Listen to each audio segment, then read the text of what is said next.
Hello, everybody, and welcome back to OMB Reviews. I am the critic who is a cynic. How is everyone doing this evening?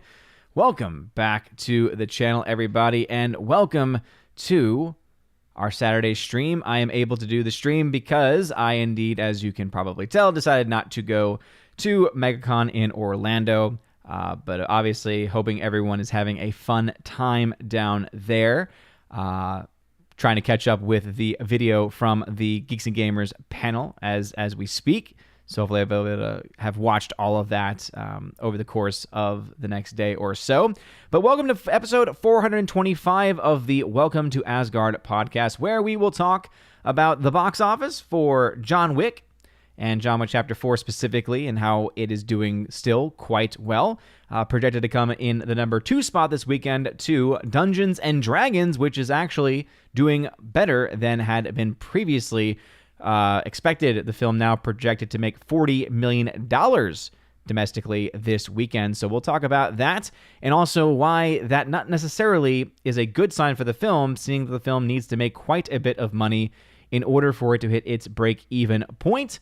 So we'll talk about that, and tomorrow is Palm Sunday, so we begin Holy Week tomorrow, and as you all know, very important time of the year for me this entire Lenten season, but especially tomorrow through Easter Sunday is just, again, some of the holiest days in the church's year. So a blessed end of Passion Week and a blessed beginning of Holy Week to everyone watching. Before going any further, though, please make sure to smash the like button, light the fire button if you're watching on Odyssey, and smash the rumble button as well. Let's go ahead and say hello to some people in the chat. We got Miss Mountain Muses. Hail to you, Miss Mountain Muses. Thank you very much for being here. We got Tina B, Empress of the Universe, who stopped by for a little bit. I know that she had to head back. I think she is listening to EFAP right now. She says that they have ruined John Wick 4. And again, obviously, they're going to pick apart pretty much every single movie that they ever watch. It's kind of their shtick. However, any criticism and every criticism that I've heard about John Wick 4 has never and has not taken away anything of the love that I have for John Wick Chapter 4. I still think the film is fantastic. I still think it's one of the best of the franchise. And I loved it so much that it even motivated me to buy the collector's edition set available right now. That has John Wick Chapters 3 and John Wick Chapters 1 through 3, and it's a beautiful set. I'm going to show it in a little bit, but that's how much I enjoyed it, because it's just good. It's just a good film. So definitely don't let EFAP or anyone else take away your intrigue in the movie. If you want to see the movie, go see the movie. If you don't want to see the movie, don't go see the movie. If you didn't like the other films, you're not going to like this one. If you like the other films, there's a pretty good chance you'll like this one. Obviously, it's not guaranteed, especially with all of the hype surrounding the film. So, anyway, but thanks for stopping by, Tina. Orange at Reviews, what is going on? He is not only a member of the channel, but also he is my mod. He's my primary mod, and so if you indeed want to be sure to not get the boot from the wrench from the mod, please make sure to be respectful. Make sure to not spam. I do fall about 20 to 30 minutes behind in the chat typically, because I do read all comments. Obviously, if you super chat or donate via Streamlabs, which is preferred, you get bumped up in that list. But I do try to read all comments that tag me at Odin at the very beginning of your comment, at Odin, and lets me know you're trying to get my attention. Apocalypse is watching over on Rumble. Thank you very much, good sir, for being here early. You're great. And now that again, thank you, Orange Chat, for mentioning how to check the cookies, because that reminds me I have to turn Heimdall on, so that way people can check their cookie counts. And if you want to check your cookie counts, just follow the instructions that Orange Chat has laid out in the chat. We got Father Luca Illich. What's going on, Father? Thank you very much for being here. Says that he just finished watching Con Air on TV and had a blast. Is that your first time watching Con Air? Con Air is fantastic. Con Air is so funny. I love it. I haven't actually watched it in quite a long time, too, so I'm glad that you enjoyed it. He then goes on to say, I didn't watch any of the John Wick movies. I heard a puppy is involved. Hope the puppy is fine. Ah, really? Haven't seen any of them. Well, I would recommend it. Definitely a lot of violence and some language, but other than that, it's a pretty fun time. Miss Minnesota Hockey Fan, how about a hockey player says, watching Top Gun Maverick right now. Great choice of film. Excellent choice in film, in fact. Thank you for being here, Miss Minnesota hockey fan. How about a hockey player? We got Great Wuda in the chat. What's up? We got Mr. Roy. Thank you very much stopping by earlier on the Salty Saturday Morning podcast. Appreciate you being over there. Shout out to the Salty Nerd crew. JS Pena in the chat saying, yo, what's up? Great Wuda says, 8 days later, and I still love John Wick 4. Me too. Hashtag me too. GMonkey76 is saying hello to you. Wayward Noodle saying hello to the chat as well. Thank you very much, Wayward Noodle, for being here. And speaking of Wayward Noodle, thank you very much for starting us off with a $10 super chat. And it says here, let's see. Odin, you inspired me to do a bit of a personal Lent mission. Stopped drinking from Fat Tuesday till yesterday on my birthday. Was an interesting journey, so thank you. Wayward Noodle, dude. Well, first off, thank you very much for the support, man, and congratulations on that. That's awesome. Yeah. I'm glad that you were able to pick something up like that, and hopefully other people have been able to, even if you're not Catholic, right, to pick up something to have maybe as a small sacrifice, because it's just a great time of the year. It's always good to make sacrifices, try to get our minds and our hearts turned back to the things that are truly important. And that, I think, is definitely a good one that a lot of people in today's world especially rely a bit too much on. So first off, congratulations, Wayward Noodle. Very much proud of you. And thank you very much for letting me know that. It definitely it humbles me to hear that anyone would be able to be inspired. Because I'm just a regular dude, and people like coming to have conversations and talk about box office and movies and culture and life. So Wayward Noodle, thank you very much, man, and congratulations. That's awesome. That is awesome. Kincaid Rumsky, what is going on? He says, I'm going to the Latin Mass for Easter. Yes, Kincaid Rumsky. Yes. Amen, brother. That is awesome. If this is your first Latin Mass, I will say that if you're talking about going to the Easter Vigil Mass, it is definitely, I would say, probably a difficult one to choose, because the Easter Vigil is already the longest Mass of the year. The Latin Mass, the traditional Mass, the traditional Roman Rite, is definitely longer, especially in that context. So it is okay. So just be ready. It's going to be a marathon. It's beautiful. It's going to be beautiful, but it's going to be a marathon.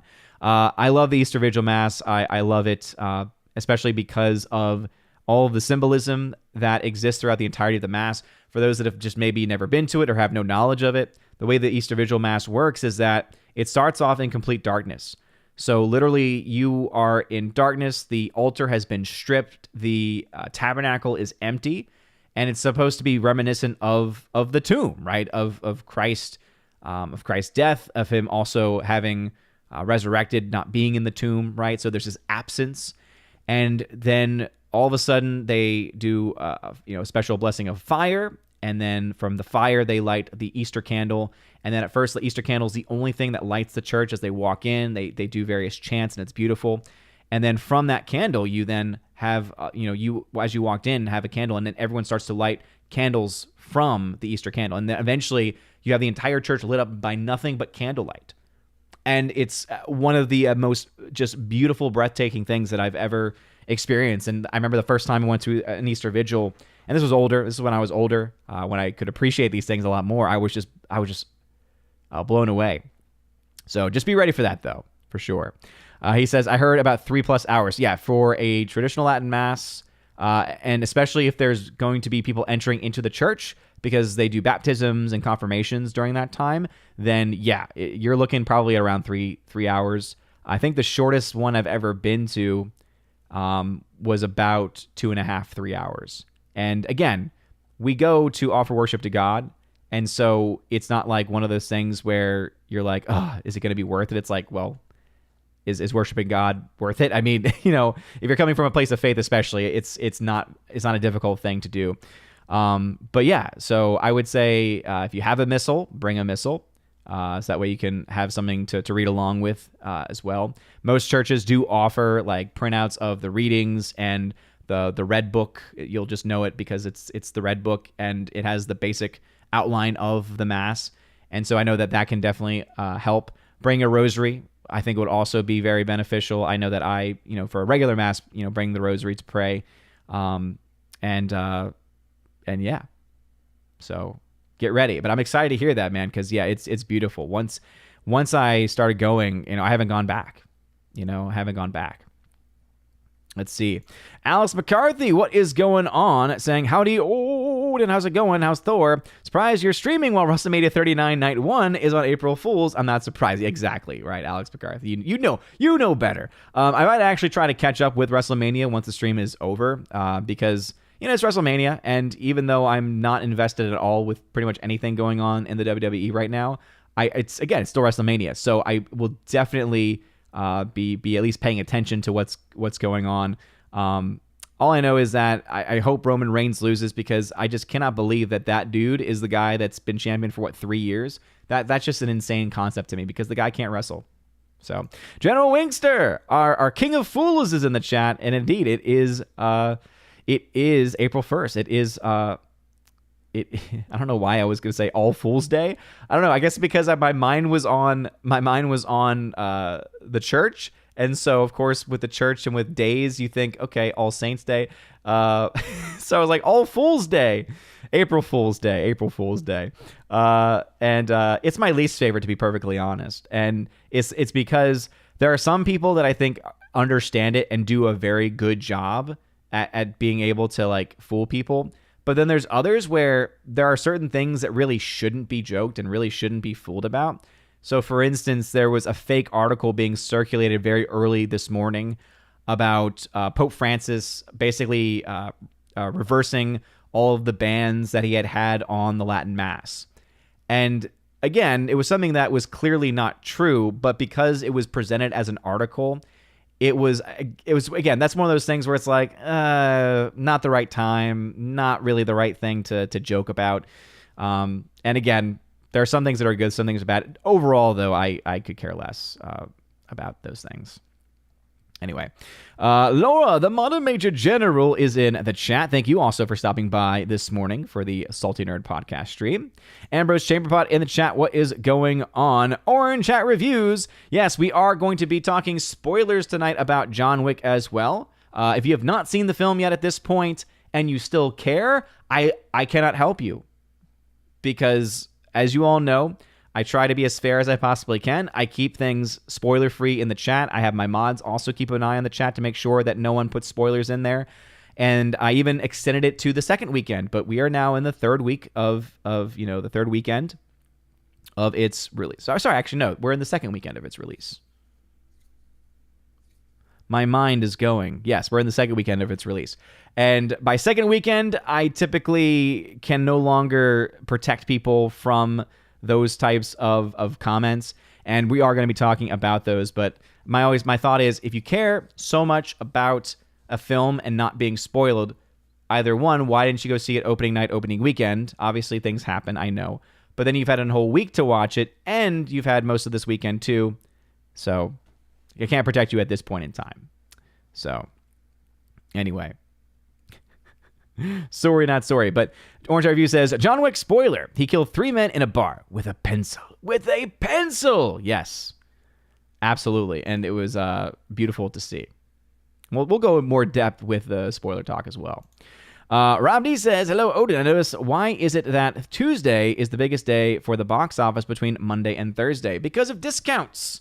Discount Tuesday. So the vast majority of theaters, especially the massive theater chains, I know AMC for sure and Regal too, have discounted Tuesdays. And because of that, more people are like, hey, I get to go see a movie for a lot less. I'm going to go on that day.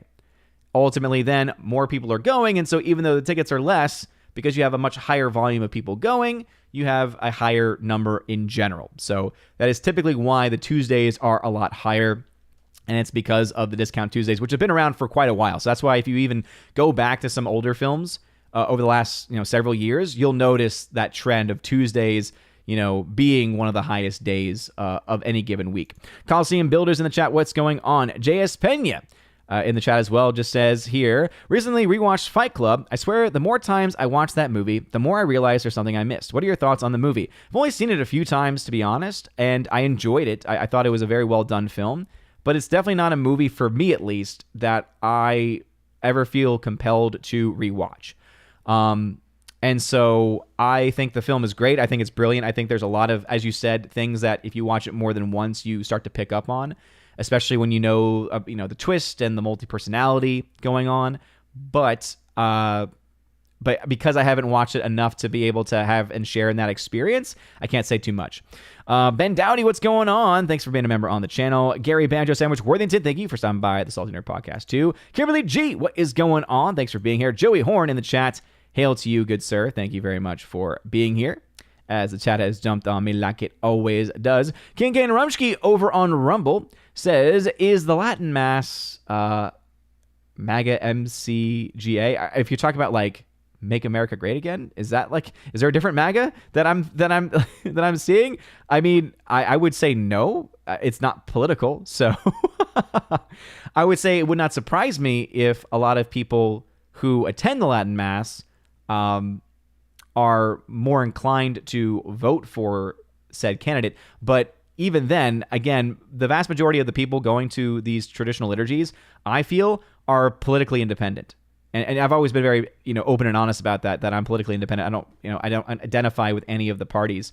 Make Catholicism great again. Oh, okay. Yeah, I would say that is definitely a mindset shared by a lot of people, right? It's the understanding that we live in a world and we live in a country and a culture which is very, very quickly on the decline. We see a lot of things just going to hell in a handbasket.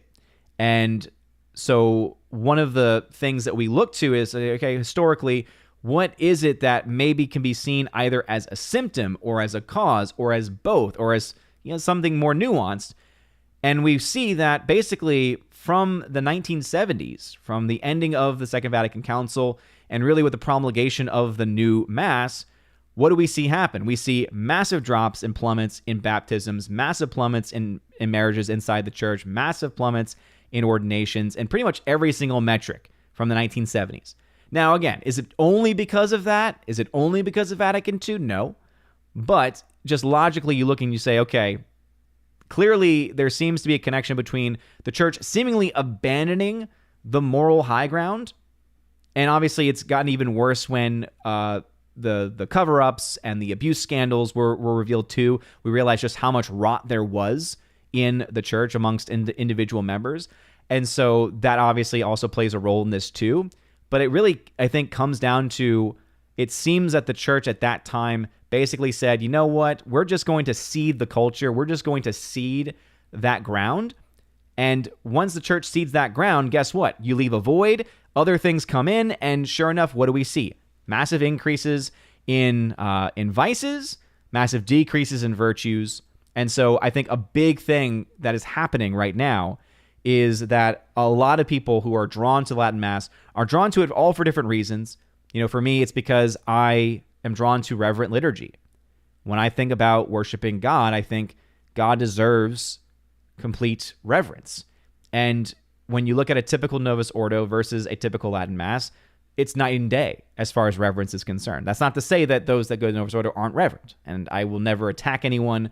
I work at a Dawson school. The masses that they have, as a school community are all Novus Ordo.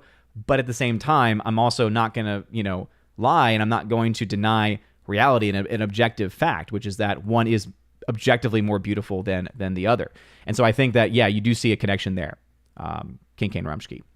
Let's see. Low Watermark, thank you very much, good sir. Over on Streamlabs, thank you very much for circumventing YouTube, who takes a giant 30% cut of most things. But hey, not when it's through Streamlabs. Says, Hail Odin. Low Watermark, thank you very much, good sir, for your incredible generosity. Always very generous, man. So seriously, thank you so very much. All right, back into the chat. We got Bryant Barth in the chat. What is going on? Thank you very much for being here. Mo, what's going on, Mo? Jahas, what's going on? General Wingster, I got your delivery the other day. I finally got to watch Edge of Tomorrow in full. Really fun film. Hey, yeah, congratulations on winning the giveaway there, and I'm glad that you enjoyed it. Yeah, it's a surprisingly good movie, Edge of Tomorrow, or as I like to say, Edge of Tomorrow / Live, Die, Repeat / whatever it is that you want to call it, because it's a movie that had the worst marketing, some of the worst marketing probably for any movie. And I say that not because of it objectively being bad, but when you look at the movie and then you look at how it was marketed, there's such a massive disconnect. That's what makes it bad, right? Because marketing should make you want to go see a movie, whereas the marketing for the movie ultimately made people say, I don't want to see this. I do not care about this. This looks really stupid. This looks really silly. And then what you ended up getting was a great film, a great sci-fi film, great acting as well from both Emily Blunt and Tom Cruise. Despite what anyone's opinions on those two actors might be, they gave great performances in the movie, and the story is really solid to boot. And it ended up doing very well as it continued to be. Again, more people saw it later on. Still didn't make quite enough for it to be, any type of box office success, but on its post-theatrical, it did very well on Blu-ray, did very well in 4K, and it's continuing to do well to the point where I know that they, at least at one point in the past, did greenlight a sequel. I don't know exactly the state of that sequel, but I know that it was greenlit at one point, or at least was being talked about. But yeah. Jahas, what's going on? He tagged to say, have you watched Dungeons & Dragons? I've not. I know I've heard a lot of really good things from a lot of people on it. I just don't have any interest in it. The trailers do not intrigue me whatsoever. And I have no connection to the Dungeons & Dragons universe because I've never played Dungeons & Dragons before. So it's a movie where it's like, maybe I'll see it at some point. But ultimately, when I think about, do I want to go see Dungeons & Dragons, or would I rather rewatch John Wick Chapter 4 in theaters? I would rather rewatch John Wick Chapter 4, to be honest.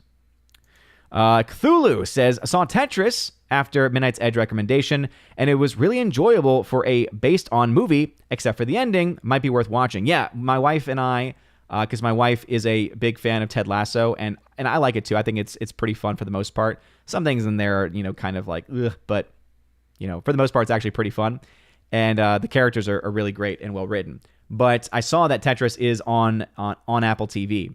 So that's on my list of things to watch on there. And yeah, hearing that they recommended it, I know that some other channels have also recommended it too. So definitely interested in checking that out in the future. Great Wuda says, The Amazing Spider-Man 2 greater than Spider-Man 3. Ooh, that's a tough one. Great Wuda. That's a tough one. That kind of picks up on a conversation that we were having either last stream or in the last few streams. And because ultimately when we think about bad Spider-Man movies, those are definitely like the two that come up. Because both Amazing Spider-Man 1 and 2 aren't that great. 2 is by far worse than 1. And then in the Spider-Man original trilogy with Tobey Maguire, Spider-Man 3 is universally understood to be just terrible. But man, I'm actually going to say, and this is how I come to the conclusion, I think Spider-Man 3 is better than Amazing Spider-Man 2. And it's for one reason. I can watch Spider-Man 3 and laugh because of how bad it is. The emo Peter Parker, Bully Maguire, like most of Bully Maguire's stuff. If you know anything about Bully Maguire, you know what I'm talking about. I'm able to watch that and enjoy it because of how bad it is. Whereas with the Amazing Spider-Man 2, it's just not good. And it's not even laughably bad. So, yeah, that's where I would have the distinction between those two. Fetigator, what's going on? He says, Hail, I have a sense that the Nintendo Cinematic Universe is going to crush Disney Pixar. I think it might. So, as you all know, I have a bet right now with Jeremy from Kings of Gamers about whether or not the upcoming Super Mario Brothers film is going to make $1 billion. If it does, I have to eat pineapple on pizza, which I don't want to do. If it doesn't, he has to eat pineapple on pizza, which he doesn't want to do. And even though I still hold firm that I don't think the film is going to make $1 billion, it's still going to do well. I've never denied that. I think it's going to be an incredibly successful movie. I just think it's going to get into the $800 to $900 million range versus the $1 billion range. But you actually break up a good point, and I would agree with you. I think the universe that's going to be set up by this movie is going to ultimately become more successful. I mean, if you look at what, Despicable Me, right? Because you know that the movie I'm going to be using in the comparisons for when Super Mario Brothers comes out, because it's going to have a very similar opening, or at least is projected to, is going to be that of Minions, The Rise of Gru. Haven't seen the film. Don't know if it's any good. Obviously, it's like the 5th film in the franchise or whatever, so I typically am not fond of those. But that movie did better than anyone had expected it to do, right? It made over $950 million worldwide. So I looked at that film and I think, okay, I think that is going to be kind of the span of where I think Super Mario Brothers is going to fall. But because of that, that means it's going to have been successful, it's going to have made mass profits, and it's going to set them up to continue to expand that universe. And I think future installments have a decent chance of at least one of them hitting the $1 billion. And, some people might also ask, like, why am I kind of like so firm on me not thinking it's going to hit $1 billion? And it comes down to this too.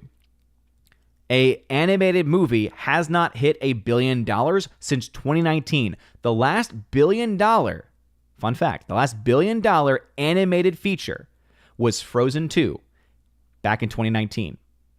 Now, obviously, we've had the pandemic. We've had a run of bad movies from Disney.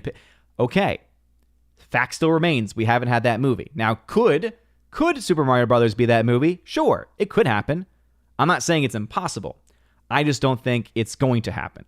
And so obviously, if I'm wrong, not only is there going to be egg on my face, there's going to be pineapple pizza in my mouth and in my stomach.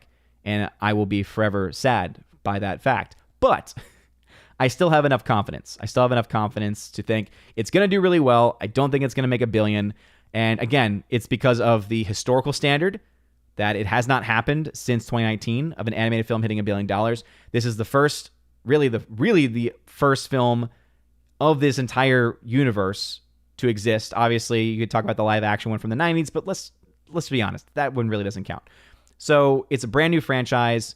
And so I think because of that, you're going to have some crossover, because the mistake I think some people are making is, hey, well, Super Mario Brothers is a very valuable game.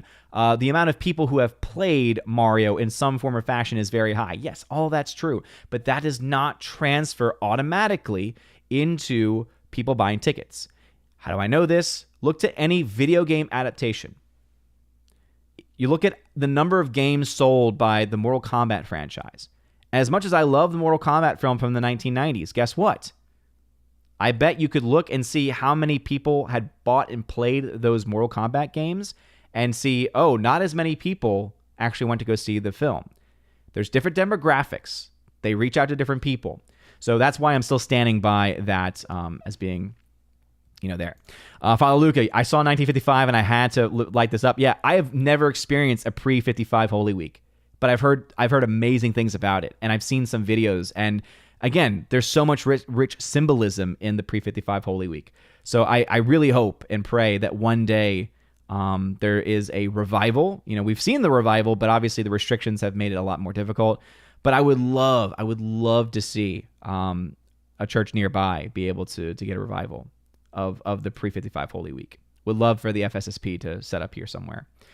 Let's see. General Wingster says, before you start your Holy Week tomorrow, don't forget to celebrate the holiest of holidays today and slap a fool. No. How dare you? J.S. Pena, not relevant, but I want your opinion on this. What are your thoughts on the left saying that religious people are just as preachy as they are? Well, it's clearly not true. Now, granted, are there some religious people that can be as preachy as them? Sure. But in general, no. I would say the vast majority of religious people are not the same. And it comes down to the fact that the vast majority of religious people, for one, and I think this is the most important thing, all right? The left, if they hate you and they don't like your opinion or thought, will try to cancel you. If most Christians don't like what you have to say, they will ignore you, pray for you, block you, but not actively try to cancel you, for the most part. The only time that Christians are ever activated, for the most part, to actually go out and try to cancel people is if it's because the people are doing something that they believe to be, and sometimes and usually it is, detrimental and harmful to society, to their kids, or to something like that. Whereas for the left, it's more of a cult mentality. But yeah, that would be my thought on that. Because again, are there some people that can fall into that same boat? For sure. But for the most part, no. Keck44, what's going on? Sherry Allen, what is going on, Sherry Allen? Thanks for being here. Laura says, you plan to see Dungeons & Dragons. Again, I maybe. It's one of those things where, will I watch it at some point? Maybe. But again, as far as films that I want to see in theaters go, I'm going to go see the Mario Brothers film because I am intrigued by it, and I'll be able to tell from that. If the film blows me away, and I'm just like, this is a phenomenal movie, then at that point I might say, hey, I've already made the bet, so I can't back out on that. But if the film is amazing, maybe there is going to be a path for me to see $1 billion. But at this point, I can't see it. But other than that movie, And then the other anticipated films that I've mentioned previously. Yeah. Oswald says, All Fool's Day sounds like a movie that needs to be made. Oh, don't say that, because it's going to be made by the same people that did Valentine's Day and New Year's Day or New Year's Eve or whatever. The holiday movies, which are always terrible. Laura then says, you have gravitas when you steal the scene just eating soup. Exactly, Laura. Exactly. I know what you're talking about. I know. I understand that John Wick reference. Matt R., what's going on? Matt R., thank you very much for being in the chat. Over on Rumble, King Kane Rumsky had to say, if you lose the Mario bet and then enjoy the pineapple pizza, will you hate yourself? Well, here's the thing. I know I'm not going to enjoy it. And it really comes down to this. I don't like pineapple. So it's not even that I don't like pineapple on pizza specifically. I also just don't like pineapple. So I already know it's going to probably make me gag because that I have a texture issue with certain things. But I'll be more upset and angry. And not really with myself, but more with society for allowing a movie like that to make $1 billion. Again, not because it's bad. I haven't seen it, so I can't say for sure. But I mean, come on. There's other films that probably deserve $1 billion more. The Right News says, $2 Tuesdays were the thing back in the mid-'80s. Saw Back to the Future and Breakfast Club on a $2 Tuesday in 1985. Good times. Yeah, again, the Discount Tuesday has been around for a long time, but in modern terms, like that's the reason why that's the case. Rob D says, did you hear that Warner Brothers has already announced that Shazam 2 is coming to 4K Blu-ray on April? Oh, yeah. I mean, they had already announced it being on digital. I think it's going to be on digital either the same day or before. Yeah, I mean, it's very clear that they've recognized that film is an insane flop. Jeremy Scouts, every time Clancy Brown spoke his lines in John Wick Chapter 4, I keep saying the words to myself, that's Lex Luthor. I mean, he was phenomenal. He honestly was so great in the film. And one of my favorite parts is at the very end. So again, it's in the title of the video, so I'm not going to give too many warnings about it, but we'll talk some spoilers about John Wick Chapter 4. But in the end, when there's the final duel between John Wick and the French big bad in the film, everything that he does, everything that Clancy Brown does is just so cool. There's so much rich symbolism in John Wick of so many different cultures, but there's especially a Christian religious culture. In fact, one of them I think is actually very prominent in the, again, this is how much I enjoyed John Wick Chapter 4. Again, responding to the fact that there are some people, apparently EFAP, didn't like it. I know that the Salty Nerd crew didn't like it. I loved it, and I loved it so much that I actually went out and bought this. So what this is it's a beautiful box set, and it looks just like a book, right? You would think, oh, it's a book. It's in Russian. But this is what I'm talking about. This is a John Wick collection, all right? The front cover, see that? That is the Blessed Virgin Mary right there. Yep. And how do I know that? Because it is very much iconic imagery of Our Lady. And who is she standing on? Snakes. So I look to this, and some people might be able to look at it further and deeper and say, well, it's actually this or it's that. But looking at it, it's very clearly imagery of the Blessed Virgin Mary, and it's being, I would say, very respectful of it. And obviously, when imagery like this is used, if it's being respectful, that's already a huge win. And that's one thing I like about John Wick is that all the imagery that they use that is Christianity influenced is usually something that they are treating respectfully for the most part. There is in John Wick Chapter 3 the sequence where he wants to tear his ticket with his family, and it's a rosary, and she pulls the cross off the rosary and stuff. But it's not like she throws it on the ground or anything like that. So I think that for using it for what it is, I think that they do it pretty respectfully. But anyway, so in this set, right, you open it up and it looks like a book. So it's got pages. All of this, by the way, is in Russian, which I think is a very nice touch. But then you flip all the way to the back and look at that. You've got yourself hidden in the book all of the films. So first off, you do get 2 pictures. So you get the famous, iconic John Wick with his wife, Helen. And then also this one, John Wick with the puppy, which breaks my heart every single time I look at it. But then you also got the steelbooks, which all look beautiful and look just phenomenal. And yeah. So here's John Wick Chapter 1, and then John Wick Chapter 2 in red, and then 3 is in gold. And so obviously this is a set too that, if no one buys it, it's going to become very, cheap down the line, but it's one of these Best Buy exclusives, and so I have a pretty high confidence that it's going to be one that, and by the way, the films are so good that I think I justify I justify buying it. As a collector, I completely justify buying it. But that's how much I enjoyed chapter 4. It made me want to rewatch all of the three, the first three films. And then when I was watching them, I realized that, the first two movies, this was before 4K became a lot more accessible. So I bought the steelbooks when they came out, but it was the Blu-ray steelbooks. And so I was like, okay, I want to upgrade these films to 4K anyway. And so I ended up buying it so that I could have that, just the higher quality. And there's also some special features on this too that I can't wait to dive into. And that's how much I enjoyed John Wick Chapter 4. I thought it was just so good. And, getting to a major spoiler. So a major spoiler, I will give this one a bit of a warning because it's probably the biggest spoiler. That's why when people on Friday Night Tights were hearing us talk about it last week and we're saying, you're spoiling everything, I was like, we're talking about certain fight sequences and that's not really plot stuff, right?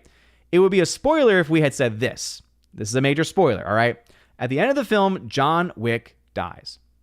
This is not an April Fool's joke, by the way. This is actually what happens. So as I said, they have this final duel, and what he does is during the final shot, he allows the blind monk character, played by Donnie Yen, that's how I always describe his blind characters, the blind monk character, to shoot him.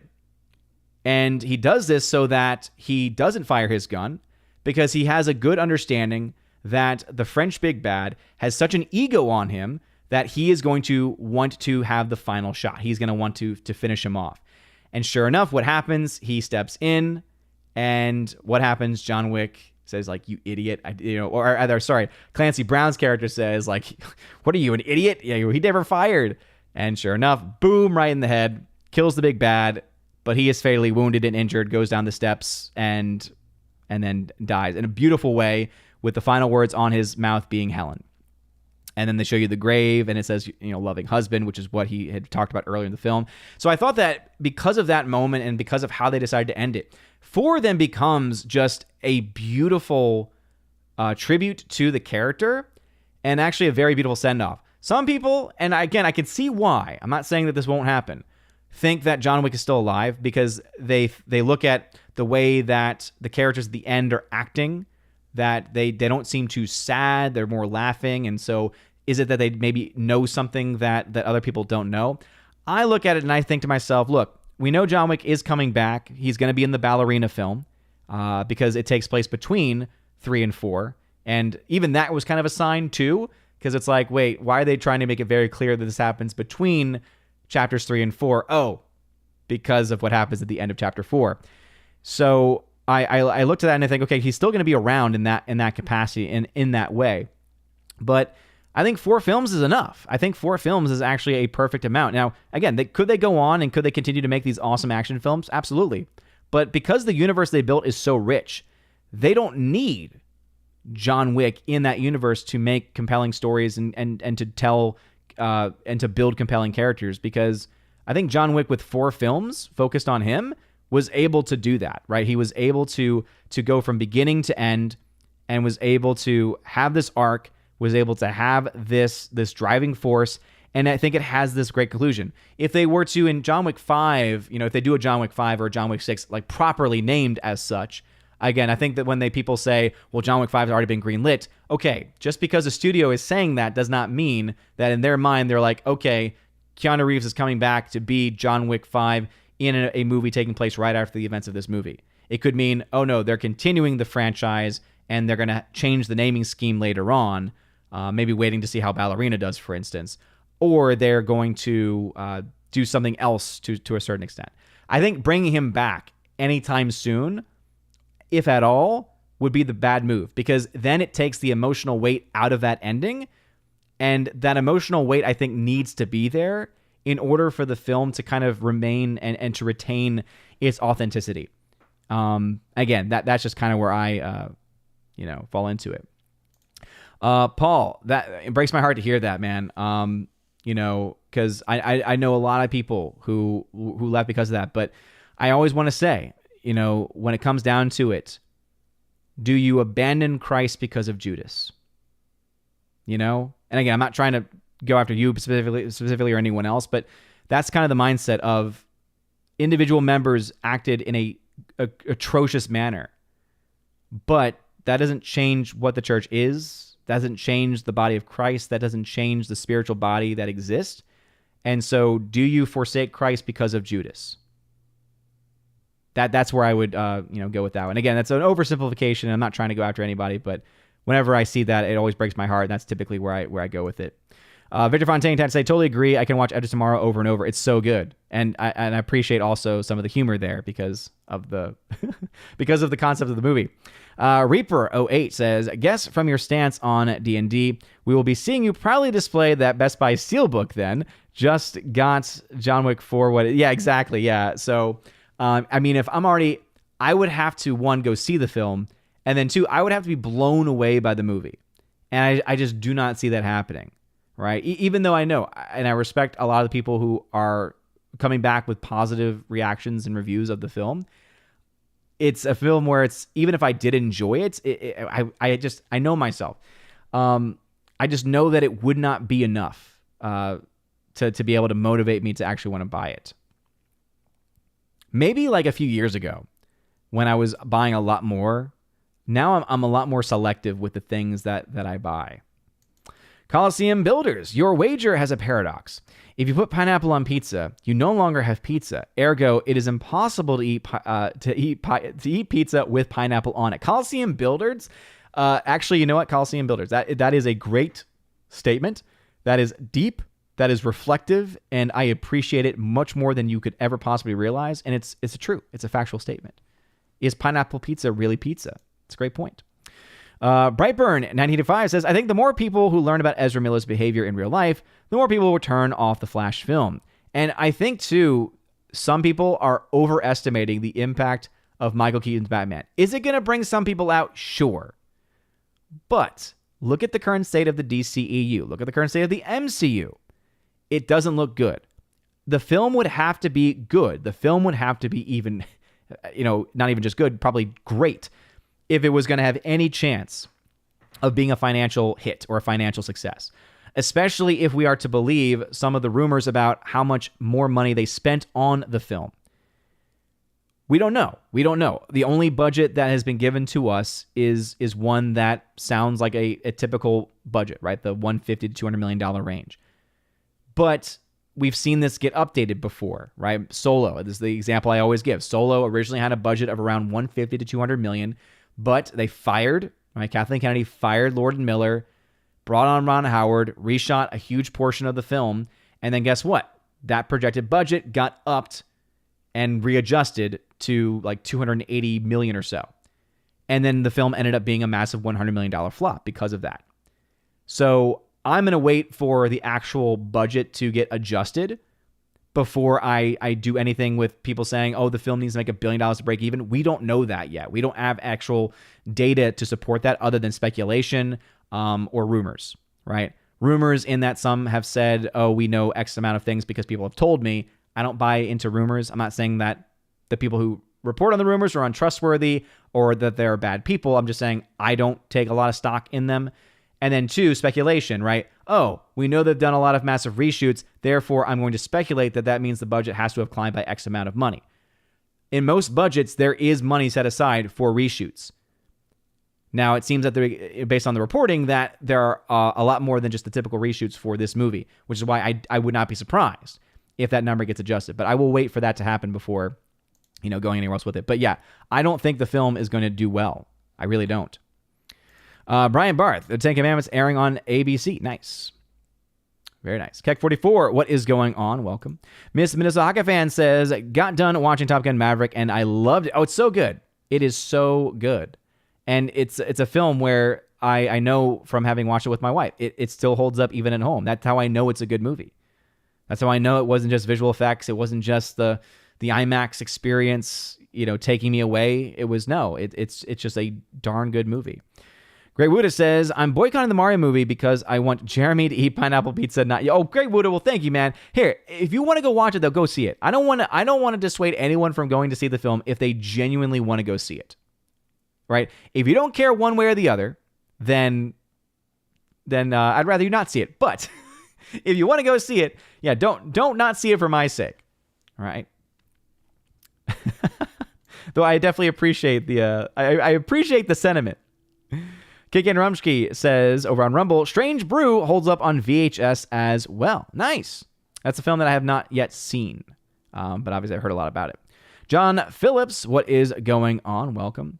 Yeah, and again, I think that when it comes to Catholic imagery and Catholic art that is most appreciated, it's typically from the much more traditional patrimonies, from the much more traditional liturgies. Obviously there's a lot of beauty in Eastern Orthodox iconography, but you get that even within Eastern Catholic, because again, the Eastern part is what's beautiful. It's the cultural impact that's what's beautiful, not necessarily the denomination. Let's see. Mike Jackson, what is going on? Brian Barth, instead of eating pineapple pizza, why not watch a David Lynch movie? Oh no. I don't know which would be more torture for me. Sherry Allen, I'm good. Thank you. How's the family? Family's doing great. Baby Thor had a pretty good day today, and the lady Freya is doing well. We're about, I think we're fully through now the first trimester. The next ultrasound, you just keep my wife in your prayers. I'd appreciate it. The next ultrasound, I believe, is scheduled for this coming week. So we should be able to see how baby girl is developing. And thank you all for your support with baby girl and for any prayers you've been able to say. Icthulu says, huge quotes around the assumption that John Wick dies. Yeah. Well, again, I hope that what I said kind of iterates why I think he is actually gone. Because again, in retrospect, it would make John Wick 4 a little bit more difficult to watch, because I think that's what helps really, I think, temper and help bring down a little bit that, again, the emotional weight and the emotional journey that you see as a thread in all of these movies finds its ultimate conclusion in this moment. It would take away from that moment, right? To me, it would be like what they did with Toy Story 4. Toy Story 3 is a perfect ending. It is the perfect ending to that story. And when Toy Story 4 came out, even when they announced it, I said, okay, this is going to ruin it, because you had a perfect ending, you had a perfect conclusion, and then they decided we want more money. We're going to ram this thing through, and they ended up making a terrible film in Toy Story 4 that taught terrible messages to kids. And now we're in the position where a film like Lightyear loses $100+ million. Let's see. Orange Hat says, Winston said that Odin, not the Harbinger. Which part? Which thing? I've forgotten where I am now. Orange Hat Review says, if they do a John Wick 5, they would have to do a prequel and call it John Wick Prologue. Or they could theoretically do a John Wick epilogue, where it features all of the people that we have at the end of the film, and it kind of concludes some of those extra storylines. And it surrounds, certain elements. John Wick is felt but not visibly present. But yeah, I think that would be probably better versus anything else. Rob D says, I always thought that 4 films was the perfect amount of films for one series. After that, you're going to have movies that are not as high quality as the others in the series. Yeah, exactly. I mean, I think that John Wick, I think that 3 is probably the best for most series, but I do think that 4 works very well for this series, because each film was able to add on to the film that came beforehand. And I think because of that, 4 works very well for this. But for other franchises, 3 could work, 2 could work, right? Whereas you look at other franchises like the Fast and Furious, and you're like, oh boy, they should have ended that one at 6. That's one where actually I was enjoying it up until 6. 6 was the last one that I enjoyed. 7 sucked, and then everything from that point on has sucked. Thanatos Felicitas, what is going on? It says, the best dungeon crawling movie is The Goonies, a small group into a maze with traps. Hey, that's a good point. John A. Douglas, what is going on? Roger G in the chat. Captain Canada in the chat as well. Appreciate you very much. Tad's Girl, what is going on? So just came from from Chaldean Palm Sunday. Oh, interesting. I don't know much about the Chaldean liturgy. Orange Reviews says they literally show him die on the steps. How is it even debated? Honestly, the Book of Wick would be best to end here. Continue the universe, sure, but not with Wick. His story ended well. Again, yes, absolutely, Orange Chat. I think his story ended perfectly, and I don't think it should try to be revived. As I said, I think it would kind of destroy what 4 does. And I agree. I think it's very clear, right? But I think the mindset that most people have, and it's not a bad, like, the people who are saying that they don't think he's dead, I think are coming from a good place. Because I would not be surprised if most people who think he's still alive have the mindset, well, the studio still wants to make money. And that might be true. But in this universe, it seems that, especially with someone like Keanu Reeves, who loves his character so much and has said that, he will continue to play this character for as long as they continue to write good scripts. I don't know. I just feel like the people involved are the kind of people that would actually put their foot down. They would say, yeah, we know that you want to make a lot of money, but we can't do it with this character. So that's why I do think that it likely is going to be the end. And also, as I said, John Wick's not over because Ballerina make an appearance. How much involvement he has in that film, I don't know, but he is going to be involved. And so I think that is going to probably be, I think that would be the best thing to go forward. I would love to see them build the John Wick universe with other characters, with other storylines that can even be directly associated. Again, you could do an entire film about Donnie Yen's character. And hey, I understand, because I know I'm probably going to get the people in the chat who always like to remind me. And hey, I will be always open to criticize people when they do terrible things. Donnie Yen is a sympathizer and supporter of the Communist Party of China. And that is something that he deserves to be called out for. However, that also does not take away the fact that the dude can fight, that the dude can play a great character on screen, and the character of Kane in the film is a great character, and he plays it very, very well. Again, some people can separate art from the artist. I try to the best of my ability to be able to do that. Some people can't, and again, I respect you if you can't do that.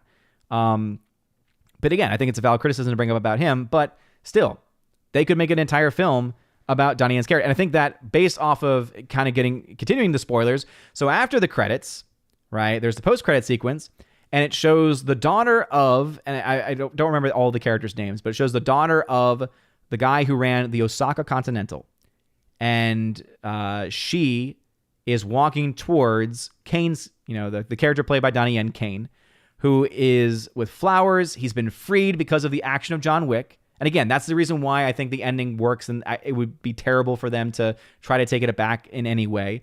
But because he sacrificed himself, he allowed for Kane's character to be free from the high table, for him to be able to return and actually interact with his daughter. Again, that aspect of family is such an important concept within John Wick, but also especially in this movie too. Especially a lot of father-daughter relationships, which I like that dynamic that they presented.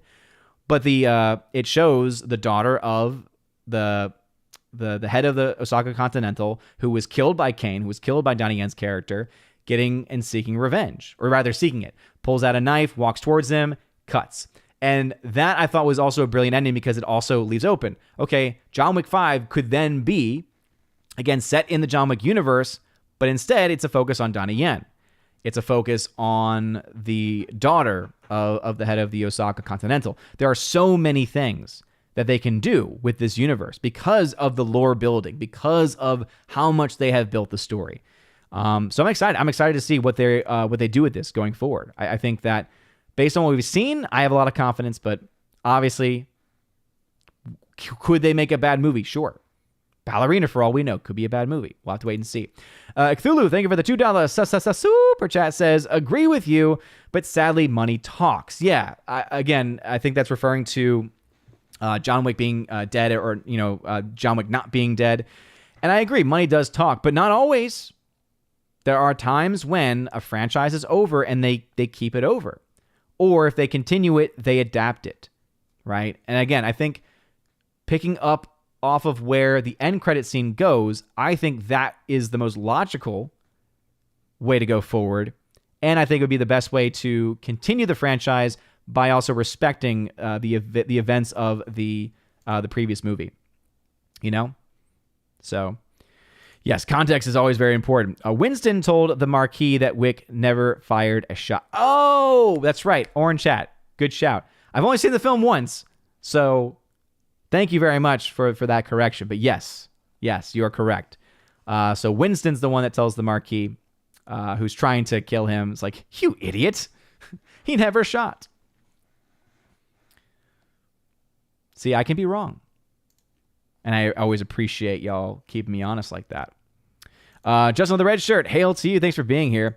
Alex McCarthy says, give me John Wick chapters 5, 6, and so on, and crossover with Fast and Furious. You would say that, Alex McCarthy. You lover of all things terrible. Jenna Wingster, John Wick in space. Yes. Orange Shadow, who's a member, says, after John Wick 4 releases on digital and physical, I'll be doing a weekly Wick discussion stream. The universe is so deep that it can be discussed for hours. Agreed. And I think the rumor is, I know it was reported that the original cut of John Wick 4 was well over 3 hours long, like 3.5 or so. And the rumor that some people, more of a speculation, that's the better term, speculation, is they will put and then maybe they'll even call it the John Wick cut or the Keanu Reeves cut or something like that, that they're going to release the full length version that they originally had, which I am very excited for, because if it includes not just more action, but especially more world building and things like that, oh boy, that could be a lot of fun. Orange Hat Reviews says, when she extended that blade, it may have cut there, but someone like Kane, he would have heard it and knew he was in danger. Yeah, and that's why I think it would be best for them in the next film to not pick up directly from that moment. Some people might think, oh no, they should pick up right there. I would actually like it if they decided to go back to give a little bit more character building and character development to Kane, or something to that effect. And then that way, maybe at the halfway point, you finally catch up with John Wick Chapter 4, and you get to that moment, and then you have whatever's going to happen. Because if you open it up with that final sequence of them walking towards each other, and then immediately it's Kane hears it and Kane defends it, I don't know. It kind of takes, same thing, right? It kind of takes away from the intensity of that moment, you know? Over on Rumble, Kincaid Rumsky says, if John Wick does come back in, it can only be to drag race Vin Diesel. Oh my goodness. Y'all and your referencing to Fast and Furious. Again, I like Fast and Furious up until number 6. But anyway, let's go ahead and also talk about some numbers. Let's get into the box office. So first off, Dungeons and Dragons, Honor Among Thieves, doing much better than what had been originally expected. The film so far on its first Friday grossed $15.3 million. That's including its Thursday numbers.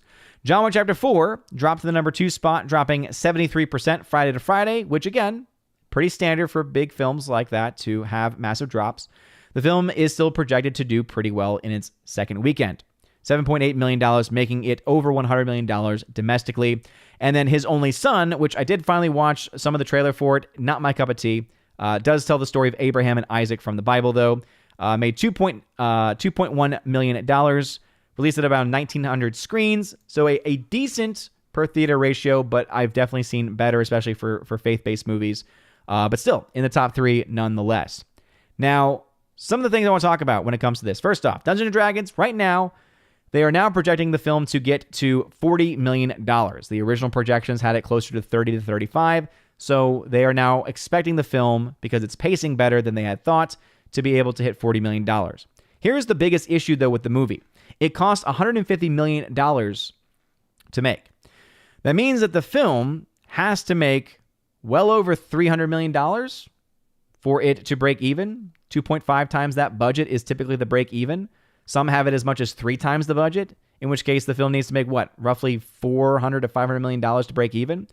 And though 40 million is better than 30, it is not enough to be able to see it having the legs to pull off that kind of money worldwide. Now, these are just the domestic numbers, and so that's why tomorrow, when we do the box office breakdown, I'll be able to give further context, because if the film is doing incredibly well internationally, okay, then we're starting to see a potential of the film to be able to make its money back. At this point, though, even though it's doing better than projected, and even though it's getting a lot of high praise, it is still not quite there. So, by the way, I just saw this bit of news right here. I didn't hear about this. Oh no! Well, that 48 years old. Oh my goodness, Christo Jikoff, who was in The Passion of the Christ, he played John. Oh my goodness.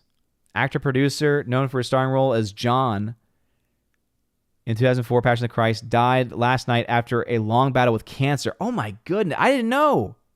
I had no idea he was battling cancer. 48 years old. My goodness. It says, went on to play John, the Passion of the Christ. He was expected to be involved in long running. Oh my goodness. Well, that's sad. That makes me sad. It's sad, obviously, when anyone passes, but I know that, oh, man. Because I'm actually watching the film with my classes right now, so that's going to bring a whole new level to the film now. My goodness. Rest in peace, Christo Jikoff.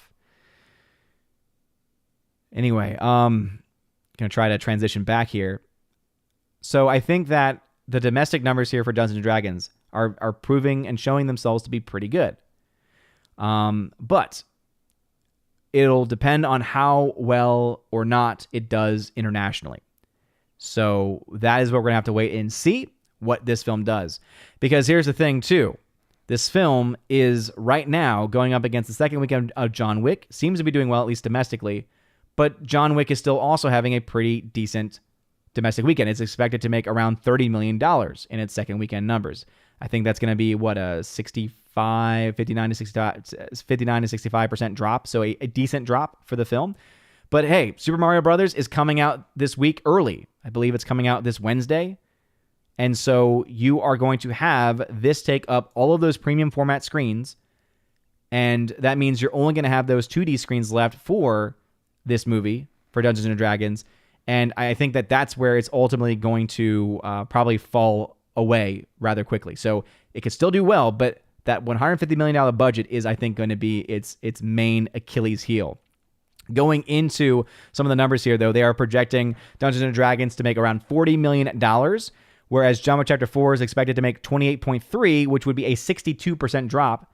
So obviously this number could still come in higher, still could come in lower, could come higher, closer to $30 million or so, which would put it closer to 59%. Either way, a very strong drop, a very strong hold, but we're not seeing the type of hold that we saw for a film like Top Gun Maverick, for instance. And so this film has also lost a lot of its premium format screens. And again, that obviously hurts films like this, especially longer films too. But based on those numbers, we'll have to wait for the international ones. But looking at that, it seems John Wick Chapter 4 is in a very good position to be able to not only make its money back, to make some profit, but also to be able to likely still be able to edge out even that of John Wick Chapter 3 for the highest grossing film of the franchise when adjusted for inflation. But it may not happen. Again, it's in a good position to do so, but it's not guaranteed. Obviously, with the holiday coming up, with competition from things like the Super Mario Brothers film, those are things that are going to be a lot more unknown. By the way, Shazam continuing to drop tremendously, dropped another 600 theaters, dropping another 49%. Oof. So yeah, Shazam doing terribly. But here's the reason why I think John Wick Chapter 4 may not be, or may not end up being, the highest grossing of the John Wick franchise. If you look at these numbers, we've done this comparison before, keep in mind the numbers when you adjust for inflation does not use the most current metrics. So that's the reason why I say that it probably is a bit closer than one might suspect. But if you look at the films, obviously John Wick Chapter 4, much more expensive, twice as expensive as the last couple of films.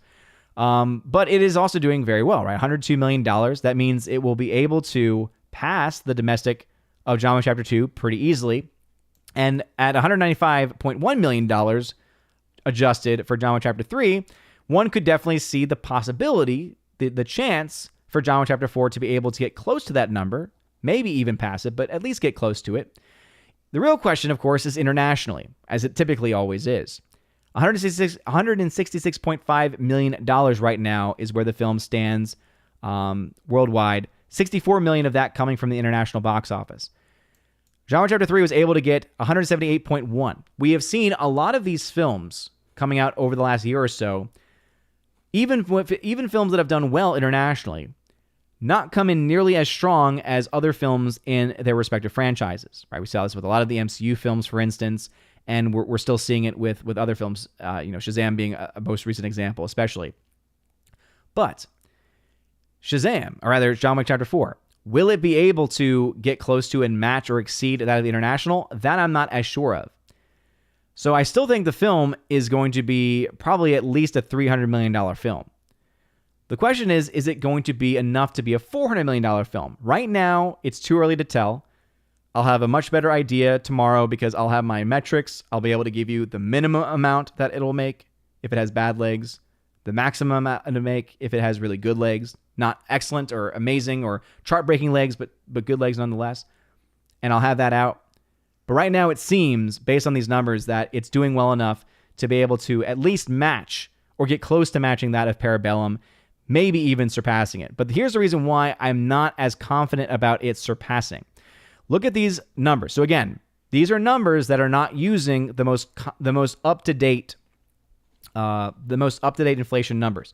Even with that being the case, look at the first Monday. All right, John Wick Chapter 3 edges out Chapter 4 every single day. Not by a whole lot, but still edges it out up until Friday, where the Friday numbers come in. But notice, 7.5 versus 7.8. There's not a huge difference. Notice also, because it did better, even though slightly, throughout the week, at the same point in release, right now, John Wick is at 102.5. John Wick 3 was at 94.9. So because of these numbers, and again, look at that. Look at the weekend numbers. Look at the second Monday numbers. All right. Because of that, I think you will probably end up seeing John Wick 3 and 4 probably end up going back and forth with their totals. And I think the runtime of John Wick 4 might ultimately keep it from being able to edge out that of John Wick Chapter 3, based off of what I'm seeing right now. Again, we have to wait for the Saturday and Sunday numbers to come in. But as of right now, I think the film is set to make its money back, to be profitable, to be successful. But do I think it's going to get to $400 million? Right now, I don't see that happening. Based off of the numbers that I'm seeing, it's not tracking enough ahead of John Wick Chapter 3 for me to think that. We, of course, will see. That is just the domestic numbers. We have to wait for those international numbers to come in. Either way, though, John Wick 4 absolutely is doing very well. It has been very well received. Many people are seeing this multiple times. It's got that support behind it. The pre-sales are already available for a lot of the physical media. I know that I've already bought myself, pre-ordered some of the 4K, the early 4K releases for 4, and I cannot wait for it to be available. But these are the numbers as they currently stand. So doing very, very well. So again, just as a recap, Dungeons & Dragons doing better than expected, but with a $150 million budget, has a long way to go. So it essentially has to be carried by the international market, which it could. I believe this film did get a China release. So it will have that. At least I think it did. If it didn't, I'm thinking of Super Mario Brothers. And that could also, Super Mario Brothers getting a China release could also end up being the make or break there. So yes, this film does get a China release also, according to the numbers. So nothing being reported from that country yet. But those, again, could ultimately make the difference. Right now, all we're getting is the domestic. International, we typically don't get until those Sunday updates come in. As you can see, only $92,000 has been reported so far, and we know it's made more than that internationally. So we will see. We will see. But anyway, let's go ahead and get back into the chat. Thank you again all for being here. And just as a reminder, if anyone is joining in now, we've already talked mostly about the John Wick spoilers that I wanted to talk about. But John Wick spoilers absolutely are fair game, as the film has now been out it's going into its second weekend. So I cannot protect you. All right, let's see. Reaper, thank you for tagging, says, pretty sure bet that D&D movie drops off a cliff by next week, never to be seen or heard from ever again. Yes and no, because it is going to have that competition, right? It's going to continue to have competition from John Wick, and it's going to have Super Mario Brothers to contend with also. And there's going to be other films that come out too, but Super Mario Brothers is the big one. And so, yeah, you're going to see a drop off, but the word of mouth on it has been good. That's why we're seeing a higher than expected opening weekend. If that word of mouth continues on, that's when you start to see small drops, right? Even when you see every other metric indicating that there should be a massive drop off, positive word of mouth can have a very powerful effect on those numbers. So because you're going to have a lot of people off, for instance, that's going to increase the number of people going to see a film like Dungeons and Dragons on any of the days of this week. Though obviously I think that people should instead focus more so on the holiest days of the year. As you all know, it is Holy Week coming up, but people off from school, off from work, they're going to want to go and do things that are fun. And for the most part, going to the films is still a lot of fun. Artistically Incredible tagged to say, what is your favorite movie that has no sequel or prequel, just a standalone film? Oh, goodness. That's a hard one because it feels like the vast majority of movies have been remade or rebooted or given a sequel or prequel. I don't know off the top of my head. Master Gaming, I heard for some people that D&D Honor Among Thieves doesn't emasculate men. Yeah, that's what I'm gathering from what people are saying, is that the writers and whoever the people were doing these interviews were selling the movie as something that it's not, is what I'm gathering. So they claim it does, but the movie actually doesn't do it. So, again, take that with a grain of salt. But let's see. Eric Stratton, what's going on? Have you used Mere Christianity in your teachings? It changed me. No, I actually haven't. It's actually a book that I've actually never read. I have it, and so it's on my to read list. But yeah, I mean, C.S. Lewis, obviously a very compelling writer, a very powerful writer, and I think that it is definitely a very powerful one. No, for me, I typically don't use books for the most part with the subjects that I teach. I teach morality, Catholic social teaching, so a lot of what I teach are ultimately, most of them are church documents or are part of lesson plans that I've developed over the past several years. I do a lot of work with Thomas Aquinas' work, especially in the beginning, talking about philosophy, and a lot of other things that influence what I talk about. But yeah. Orange Reviews, who's a member, says, one would think China would give John Wick Chapter 4 an extended release as it is a global movie and the villain attacks both Japan and U.S. New York Continentals.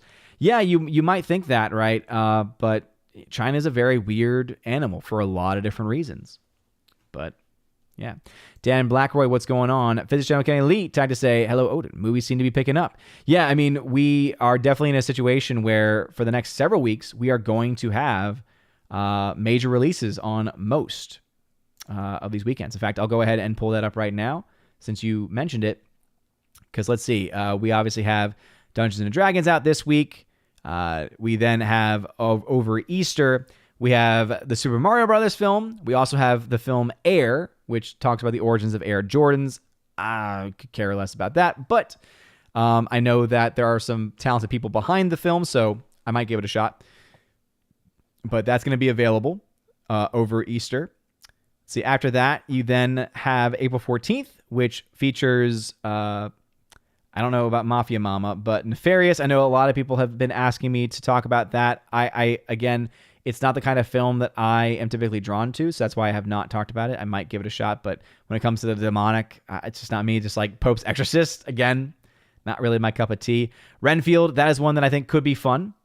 So that's one that I might end up checking out. So again, you have some, not anything major coming out April 14th, but still, that's the post-Easter weekend, so it kind of makes a little bit of sense. From there, you then have Guy Ritchie's The Covenant, which I'm very excited for. Evil Dead Rise, Chevalier, which seems against Fox Searchlight, so much more of like an indie type movie. And then after that, you've got Are You There, God? It's Me, Margaret, Big George Foreman, Sisu. Sisu looks great. The trailers look phenomenal for that film. Then after that, you start to get some really big ones. So May 5th, you get Guardians Volume 3. Obviously, I think that film could be pretty big. Really nothing after that, which doesn't surprise me whatsoever. Then May 19th, you get Fast 10. May 26th, you get The Little Mermaid, which I think is going to flop. I really do. And also The Machine. Then you get Spider-Man Across the Spider-Verse. Not too excited about that. Transformers Rise of the Beast. Don't care about that. The Flash film, June 16th. Oh, boy. Not much after that weekend, which makes sense. Indiana Jones and the Dial of Destiny. Oof. Speaking of films that I think are going to flop. Slow after that. Right, Insidious 5, Joyride. July 14th, my next big anticipated film for me, Mission Impossible Dead Reckoning Part 1. I think that's going to be huge. Barbie, July 21st. Barbie versus Oppenheimer. Wow, okay. That'll be an interesting box office battle. Who do you think is going to take it? I honestly, again, I think Oppenheimer is going to be the better film, for sure. It's Nolan. But Barbie could still be big. It's got people like Margot Robbie in it. Again, not actors themselves don't sell tickets. I've always been very consistent on that. But the property, the marketing campaign, I think it's going to be a trash film because Greta Gerwig is the one directing it, and Greta Gerwig is trash, but doesn't change the fact that I think it's still going to do well, at least opening weekend. Again, my gut thinks Oppenheimer, but I could definitely also see Barbie doing it as well. Haunted Mansion remake. Oh, goodness. The Meg 2. Teenage Mutant Ninja Turtles. Oh, boy. Gran Turismo. I'm actually looking forward to that based on what I've seen. And yeah, so I guess you can see we do have some wide releases. Definitely. Basically every single week going forward. Great Wuda says, I think Mission Impossible is the only film that's going to dethrone John Wick 4 as my number one film of 2023. Yeah, I mean, it might be the one that has the biggest potential. Guy Ritchie's The Covenant is up there, though. I think that film, the trailer looks great. I love Guy Ritchie films, as you'll know. Another Guy Ritchie film's already in my top 3 or top 2 right now, between John Wick Chapter 4 and Operation Fortune, which was great. Ruse de Guerre. I just love that film. That film, I think, actually is getting its physical media release this week. I think this Tuesday it might actually be getting its release. So very, very excited for that. All right, let's see. Icthulu, who is a member, says, best non-sequel prequel, I would say, pick your favorite John Candy movie. Oh, Uncle Buck. Uncle Buck is one of my favorite John Candy films. A lot of people like to go with Planes, Trains, and Automobiles. I actually did not like that film. I did not think it was funny. I don't know. I thought Steve Martin's character was too mean. That's just me. Physicist John Lee, who is a member, tagged rather, and said here, bad joke incoming, Oppenheimer will nuke Barbie. I think that's actually a pretty good joke, actually. The Meg 2, interesting. Yeah, not a film I wanted a sequel to. The first film was fun. The first film, again, not something I was expecting a lot from, didn't get a lot from it, but still ended up having fun. Jason Statham played Jason Statham, and he plays that role very well. And it's like, oi, there's a big shark. That's my Jason Statham. So it was fun. It wasn't good, but it was fun. Not enough for them to justify making a sequel. But hey, I know a lot of people who saw the first film who are looking for it. Alex McCarthy, I know you're still watching or listening. I bet you're looking forward to it. I bet you are looking forward to the Meg 2, if I had to take a guess.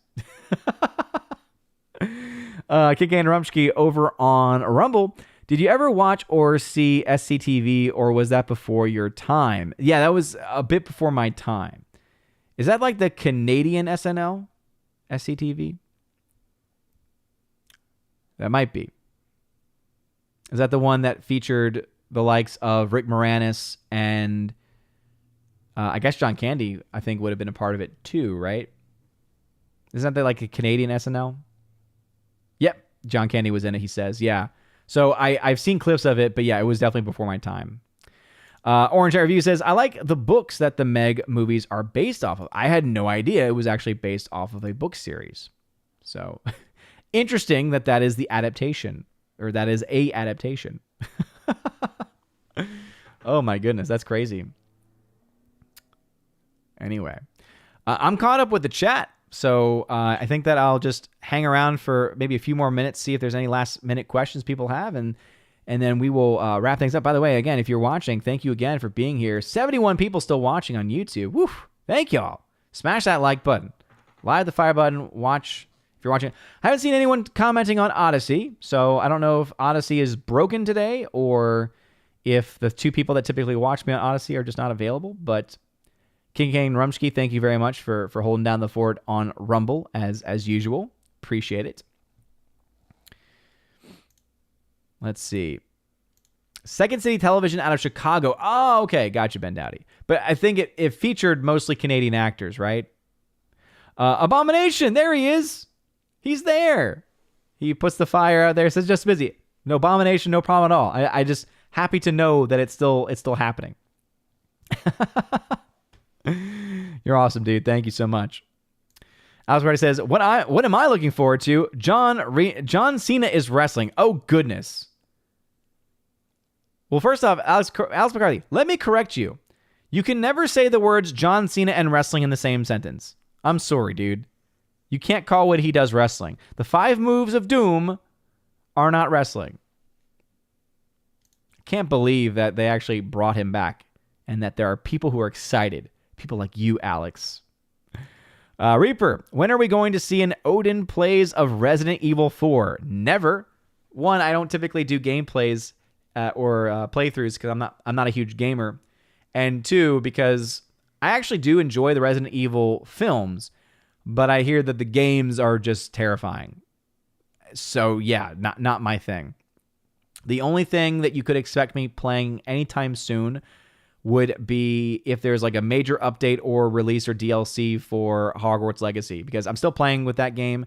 I have one account where I'm pretty sure I could finish the story, because I finished the main story, and I think the only thing I have left to do is like go to the Great Hall, and then I don't know what happens at the very end. I hear it's anticlimactic, but I've already started I'm replaying it in another house because there's different side quests and different focuses, but also because now that I've played through the game, there are things that's like, okay, now I know what I can do, what I should prioritize. Let's just say I wasn't able to learn all of the spells in my first run through, and I regret that because there's one spell I wish I knew, because it's just one that would make a lot of the side quests a lot easier, but it is what it is. Let's see. Marby Dog says Latin Mass is now anti-American. Crazy times. Wait, I don't know if I've heard anti-American. I've heard some people say that it's radical. I've heard some people say that if you attend the traditional liturgy, that somehow it makes you a radical personality. Like there's those articles. I know I talked about this on the OMB report over the summer when it came out, and I think it's come up here too. But for instance, they basically weaponized the rosary. They said, the rosary is the sign of nationalist alt-right. And now they're saying the same thing about those that attend the Latin Mass. It's like, or we're just a bunch of people that appreciate reverent liturgy, beautiful music, a liturgy that can date back to the early centuries of the church. Key components of the Mass actually can date back to even some parts can even date back to the times of the apostles within, even like the first 100 years of the church. Whereas the Novus Ordo can date back to the 60s, and it's retained some things kind of that date back to the early church, but a lot of it's been changed so much. The metric that I've always heard, and a great film, by the way, if you're interested at all, even if you're not Catholic, if you're interested in what happened in this change of the liturgy, like what is it? There's a great documentary called Mass of the Ages Part 2, and it deals specifically with what's known as this concilium. It's this group of people that even included non-Catholics, which is, again, a problem when you understand liturgy and you understand, the understanding of the Catholic Church, that they basically developed this mass, whole cloth really, from this concilium. And they actually do a comparison of prayers that were untouched between the Novus Ordo and the traditional Mass. And only about, 17% or the low 20s actually survived untouched. Everything else either got taken out completely or got adapted in some way. So it's hard to say that they're the same Mass, that they are the same rite overall. But that's for a whole other day. Victor Fontaine says, which John Wick 4 4Ks are you getting? So many exclusive discs. Yeah, I noticed that. So I have not seen Best Buy release their pre-orders yet for the Steelbook. Typically, though, Lionsgate Steelbooks, especially ones from Best Buy, are just brilliant. They typically have the plastic slipcover, etc. But I know that right now I've pre-ordered the Amazon exclusive. I assume that's going to be a Steelbook. But I actually pre-ordered it early enough to where they had not released any artwork yet, and it was all artwork to be determined, but I ended up getting it at a price that's cheaper than what it should have been. Like, I ended up getting it like at $26 when last I checked, I think that it's actually gone up to like $42. So I'm like, hey, I'm happy that I got in on that if that's what I think it is, because I got the one that's an Amazon exclusive. I'm like, okay, this is probably going to be a steelbook, I imagine. So that's the one I have right now. But once the Best Buy one becomes available, because again, I'm buying a lot of copies because as you all know, I'll buy a copy for myself, but then I'll buy a bunch of copies to give away. Most of the time, I give them away to my Keeper the Bifrost members on Patreon, Subscribestar locals, and then I'll also give them away throughout the year as well, random streams. So yeah, I'll be buying a lot. I'll be buying a lot of John Wick Chapter 4 to give away for sure. Cthulhu says, wait, is Kraken coming out the same time as Little Mermaid? Dang, they're throwing salt at Disney, huh? I don't even know what Kraken is, so. Kimberly G, what is your thought? What is your favorite Tarantino movie? That's always a tough one, because I think Pulp Fiction's the one that I always have that gut reaction to go to, but then I keep repeating in my mind, what are the films that if I think, okay, I want to watch a Tarantino film tonight, which one am I going to watch? Hateful Eight's up there too. I think Hateful Eight's great. It's a movie that has just a beautiful atmosphere, has a beautiful Morricone score, and it's a lot of fun. You know, Once Upon a Time in Hollywood is a lot of fun too. But I think Hateful Eight's a lot more rewatchable between those two specifically. So I'm gonna go Hateful Eight. Marby Dog, FBI was investigating Latin mass attendees in Virginia. Oh yeah. Yeah, we've talked about that before. That's kind of old news at this point in time, but I'm not surprised, right? Because again, the people who tend to attend the traditional mass are people who typically are politically independent, but are leaning towards. I mean, the way I always describe my politics is I believe what the church teaches. I believe what comes from the body of Christ, which is the church, and so I therefore am opposed to communism, but I'm also opposed to classical liberalism as well, because classical liberalism can also be too extreme. That's why I don't feel comfortable associating completely with libertarianism, for instance. There's a lot of good things from libertarianism, but sometimes it can focus so much on the individual person that it ignores the common good. And there has to be that fine balance. And this is something that I've actually grown in much more knowledge and appreciation of because of teaching, and that's why I love teaching, because I learn every single year. And so in teaching Catholic social teaching, I learn a lot by reading these documents, by reading these, primary sources, primary documents. And it's just, again, it's amazing how much foresight, if you're ever interested in these types of documents or these types of conversations, Rerum Novarum, considered to be the first of the Catholic social teaching encyclicals, deals with the concept of labor. And it not only is a clear condemnation of socialism and communism, but also of excessive liberalism. And again, classical liberalism. I always have to say that with my students. Sherry Allen says, how well does your wife play Hogwarts Legacy? Has she finished? She hasn't. She hasn't played it since mid-March, I think, early March. I think I was looking at it last night, and she hasn't played it in well over a month, and I'm very sad. She wants to play it, but because of her pregnancy, her brain is not in the play. And anyone who's been pregnant or knows people who've been pregnant knows that the brain can be very heavily impacted by it. So she's never been in the right mindset to be able to focus on playing the game. As far as how she plays it, I love my wife. I love her. I love Lady Freya. But oh my goodness, it came to the point where I was watching it at first because I loved watching her with the joy that she had because of just how beautiful it is. But when she plays it, she's like looking around at all of the imagery, looking at it from a book fanatic that she is. But then also too, she doesn't know how to work two joysticks at the same time. So it came to the point too where I was like, okay, I can't be in the same room because it's driving me nuts watching you try to work the camera. But again, I love her. And I just want her to be able to play it and have fun with it. So hopefully she gets to the point where she can do that. Reaper, Best Buy has a Steelbook up for pre-order. Ooh, okay. Glad to hear it. Definitely will be getting that. Okay, thank y'all. Thank y'all for letting me know, because definitely will be pre-ordering that. General Waster, Hateful Eight didn't have Leo Flaming Kami Cultist, though. 5 out of 10. That is true, but it also featured some pretty great acting / cinematography. The score, Ennio Morricone's score, is beautiful in that movie.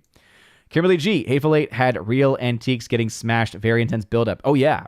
There's this great sequence when the guitar gets slammed and she was actually playing an iconic guitar, and they were supposed to switch it out before. And in the take, she's screaming no. And the reason why is because she knows the guitar that the actor is smashing is the antique guitar and not the one that was meant for smashing. And they kept that in. I thought that was great. Icthulu says, thanks for a great show. Have a wonderful weekend. Yeah, we are at time tonight. So again, thank you everyone for watching today. JKD Buck 76 just coming at the very end. Odin, I was the same way watching my son play Super Mario Bros. I feel like if my son ever plays games, I'll probably have like more patience, because I don't know. I obviously have a lot of patience for my wife, but it's like, okay, when it's two adults, both of us don't really play games all that, she especially doesn't play games. I've at least said, I can at least say, hey, you know what? I've played through Spider-Man on PS4. I've played through various other games too throughout my time. She's really someone who's not really played much of anything. But I think that I might have more patience with my kids as they grow up with those things. But I could definitely see that for sure. Victor Fontaine says Walmart had a John Wick 4 Steelbook too. We'll have to compare. Yeah, I mean, well, here's the thing. So Walmart typically has the same exact Steelbook, right? They'll always say it's their exclusive, but keep in mind, Lionsgate is the one that releases these things, and usually they are very, very similar, if not the exact same. I don't have it next to me, but for instance, the Top Gun 4K, the Top Gun Maverick 4K. All right, the Steelbook from Best Buy was very standard release. The exclusive that came from, and that was Paramount for that one. But the Steelbook that was the exclusive from Walmart had a magnet on it. The Steelbook was the exact same, but it had a lenticular magnet. Now, that was a really cool feature, and it was awesome. And maybe that's what they'll do. Don't be surprised, though, if the difference between the Walmart and the Best Buy is something like having a lenticular magnet on the front, but the same base Steelbook, if I had to guess. By the way, Reaper0878, thank you very much for becoming a member at the Citizen of Asgardian level, man. I appreciate it. But with all that being said, thank you all very much for watching. I did want to also mention, before heading out, obviously tomorrow's Palm Sunday, so I hope everyone continues to have a blessed Lent and a blessed Holy Week going forward. Blessed Palm Sunday tomorrow. But also, if you have won any of the giveaways through the Discord channel, so that's for my Keep of the Bifrost members and above on Patreon Local Subscribestar, I have the stack of films that y'all won. I just am waiting for some. I just bought a shipping label printer just to make things easier, because the process, you would laugh at the process that I currently have. It involves me having to tape, not being able to print on multiple sides. It's been a whole mess. So that's coming in tomorrow, and I can't wait to get that set up so that way I can start to print those out. Also, if you have made a request for a rosary, same issue for a lot of the rosaries. I either have them and I'm just waiting for this to come in so that I can ship them, or I still need to make them. So the rosaries, obviously, those are not necessarily guaranteed timing-wise. Neither are the giveaways, but I always try to get the giveaways out as soon as possible. But anyway, if you have won a Blu-ray or a 4K or anything like that on the giveaways channel, do know those should be shipping out either tomorrow or Monday. And if you have been waiting on a rosary, some of them might ship out this week, whereas others might take another couple weeks because I still need to make some of them. So anyway, with all that being said, smash the like button, light the fire button, Aussie, smash the rumble button as well. Seriously, thank you so very much for being here. Have a blessed rest of your Saturday. Tomorrow, a blessed Palm Sunday. Again, a beautiful, beautiful day in the church, the beginning of the holiest week of the church. And I'll be on Tuesday. So Tuesday evening, we'll have our Welcome to Asgard podcast then. For Friday, I will not be on Friday Night Tights, and then I won't have anything on Saturday because we are traveling right now the plan is to travel to Pensacola for family. And since we're traveling on Friday, it means I won't be able to do Friday Night Tights. And then Saturday, because I'm not going to be able to stream from my in-laws' place, no stream this coming Saturday. And so Tuesday will be the last stream before Easter. So we'll give our blessed and happy Easters at that point to anyone out there. But hey, we are in the final stretch of Lent. So if you're someone who has given up various sacrifices for the Lenten season, if you've taken up more fasting or abstaining from certain foods or whatever it might be, hey, we are right there. Remember, having a good and solid Lent leads to a good and solid Easter. And thank you again for allowing me to continue to have as much fun as I am having doing all of these things.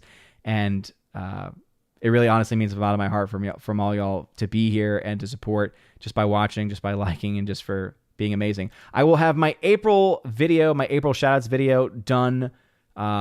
Should be a part of tomorrow's box office breakdown video. I took care of all of the screenshots I needed to take and all of the list updating I needed to do.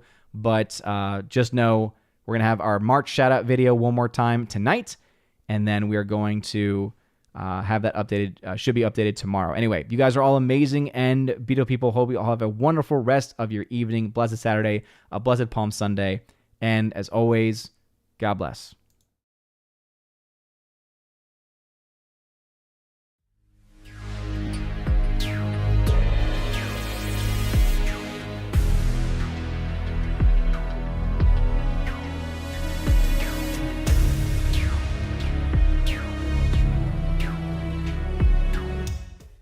And now for a huge shout out to all of my March Patreon, Subscribe Star, and local members at the Keeper of the Bifrost level and above. Starting off with Father Luca Illich, Garrett Searles, Chris from the 80s, who you can check out over his YouTube channel by the same name, Jaimir Irie Hymason, Joe Horn, Jonathan Carney, Orange at Reviews, you can check out over at his YouTube channel, Laura, The Modern Major General Story, Rosetta Allen, who you can check out at her YouTube channel, Eagle Writer, Miss Martin Muses, and you can check her out at her YouTube channel by the same name also. To my Subscribe Star members, Matt317, you can check out over at his Twitch channel, Matt317, Fast Reaction, The R, Mr. Roy, J-Rod, The Beer Guru, and ZK Man, who you can find out over at xtheboundaries.co. And lastly, to my locals members, Miss Minnesota Hockey Fan, How About a Hockey Player, J.H. Schwalbach, Brett D90, and the amazing lawyer, Robert Barnes. Thank you all very much for supporting me at the Patreon level, Subscribe Star level, and locals level of Keeper the Bifrost and above. If you want your name shouted out at the end of every live stream and